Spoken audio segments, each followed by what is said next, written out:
Magical just had a bit of time with Glenn Williams, the head, the big cheese in MNZ, and he's a good mate of mine and a good race competitor over his years, and it's really good to have a 5 to 10 minute talk one-on-one with the man and about what's coming up and what's happening in the future, and both of our opinions. We might not agree, but at least discussion brings out some stuff, and we're heading to conference in a few weeks with armed with the knowledge of there's some bits and pieces going on, and let's try and smooth them out so everything works. And that's got to be Reece Lindsay. Has got a good whole shot of a start, but I'm going to watch this man on, I think, the number 23 bike. Where is he? We'll find out who it is shortly. The R3 Yamaha out there doesn't seem to be... Oh, James Barnum, I'm sure he's on the number 13 bike, but, mate, he was on fire in this last race. Set the fastest lap. He's one of the two guys wearing the orange... bib on there, so we'll find out who he is. Yeah, there he is, way back there, the black bike towards the tail end of the field, and that is James Barnum on the 99. A guy I've not recognised his name. Looking over into the distance, some big fat clouds coming, so we're on, I think, the race 17, the Junior Trophy. This is the second to last lap race of the day. Sorry, the second to last race. A 6-lapper here, and Reece Lindsay, country mile stuff at the moment. Just going to have a quick chat about the sponsors. Henshaw Signs.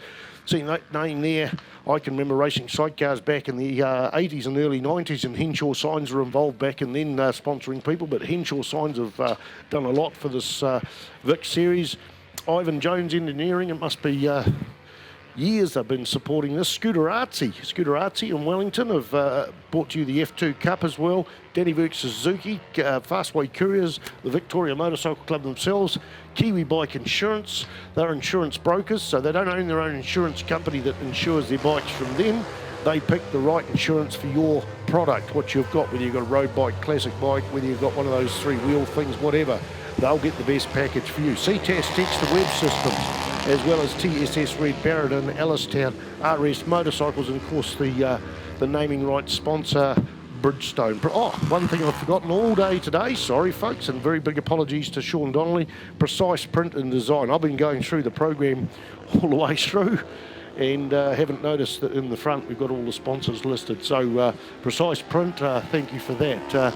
Got a DNF there for JB Sabretz, number 77 pulls into pit lane. So 5 laps to go. Looking over there, Reece Lindsay had it all his own way at the start, but to me it looks like Tarbin Walker maybe etching somewhere into that lead. He's sitting there in second place on the black CBR 250 Honda, and Esmond Williams there in third place on the black CBR 250 Honda on the number 47 machine. Philip Lowe there is behind him on the 16 bike. Reagan Griffiths, James Barham. He's moved up from about 10th or 12th or 14th place to 6th place. Campbell Grayling, Kyron O'Neill, Joe McCartney, Dean Torquist, Cole Williams, Scott Hawkes and Clive Banks. While we're here, Senior Trophy. Points, Hayden Fitzgerald, Malcolm Belsky, Neville Gibbs, Michael Sorensen, Ryan O'Neill, 63, 63, 46, 35 and 35 points. So 2 people tie for the lead, 1 in third place, and then 2 people tie for 4th place. In behind him, the Formula 2 class, Ashton Hughes on 56, Søren Wicke on 45, Luke Jelly on 37, Jesse Wicke on 36, and Esmond Williams on 27. Coach Scott, 72 points, 65 for Tony Hurney. This is the Motards. Mark Oliver, 54, Mike Cole, 54, Roger Bland, 46 points. Senior Trophy, Rogan Chandler, Hayden Fitzgerald, Malcolm Belsky, Ashton Hughes. In fact, I think I've read these out already, sorry folks. Let's get back out, looking out on the racetrack, and the lead bikes go in and out of the hairpin on what is, I think, a 6-lap race, and 2 laps down, 4 to go. The lead bikes go into the hairpin. There was 1.697 seconds between first and second there earlier on. Looking over towards Higgins, I reckon Tarbin Walker's starting to reel in some of this lead of Reece Lindsay's. So they coming out of Higgins as the third bike, Esmond Williams, goes in their 4th bike car. That's got to be James Barnum moved up there. Wow, this guy's on fire, and I'm picking he's wearing a orange jacket because he's first time on the racetrack. Well, first time on the racetrack, mate. He's gone from near at the back of the field, qualified almost at the back of the field, and he's up into 4th place. Still not quick enough to match Reece Lindsay's fastest lap of the meeting for this class, or fastest lap for him, in this race, 128.625. But I tell you what, who's poked it into the 127s, and I said this would happen. Didn't quite clearly state that exactly, but Tarbin Walker on a 127.399, 1.3 seconds quicker than Reese Lindsay there. And you can see what's happened on the track as they're coming through that first right-hander in the S's coming in towards turn 3, which is the left-hander. Tarbin Walker is right in behind Reese Lindsay there, so great to see him sort of knocking right up there and having a battle for the lead. A lonely ride for Esmond Williams there in third place on the 47 machine, and then we go back to James Barnum with Philip Lowe in behind him.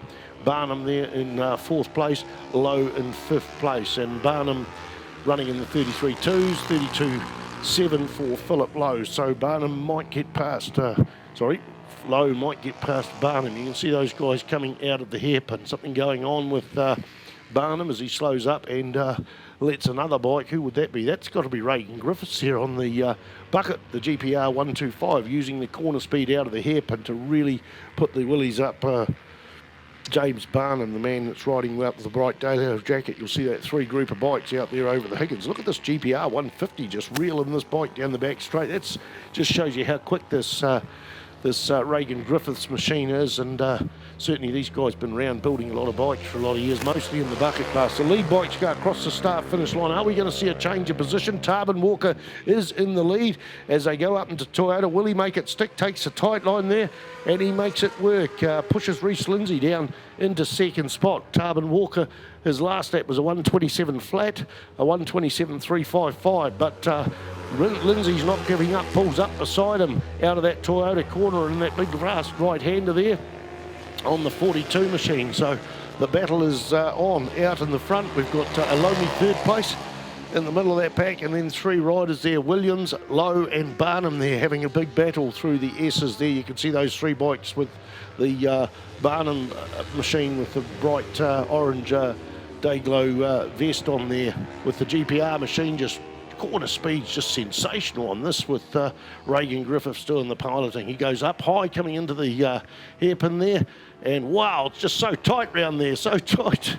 Mate, just done and dusted past James Barnum. So now it's up to Barnum, who's got the superior power on the later model R3 to go past him. But Reagan Griffiths is just putting on one hell of a fight there.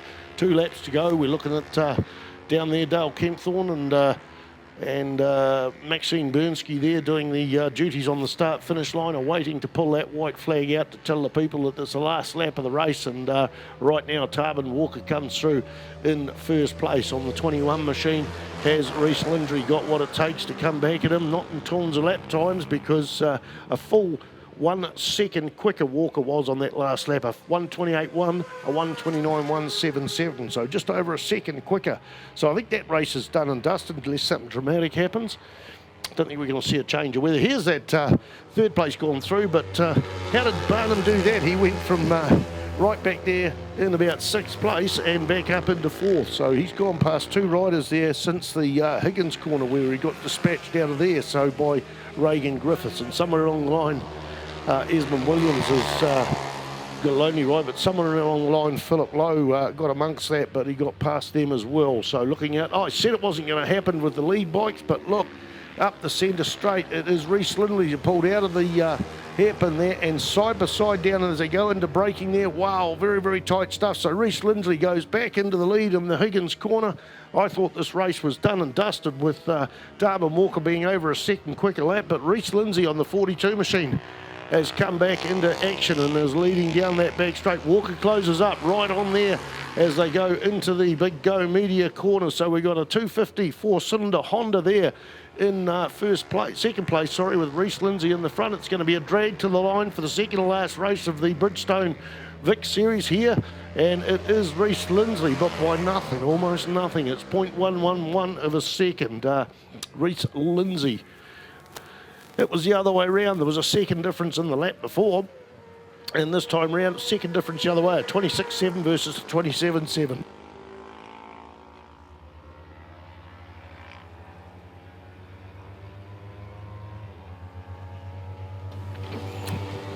Sorry folks, just a bit of a break there. Esmond Williams goes through there. That's a good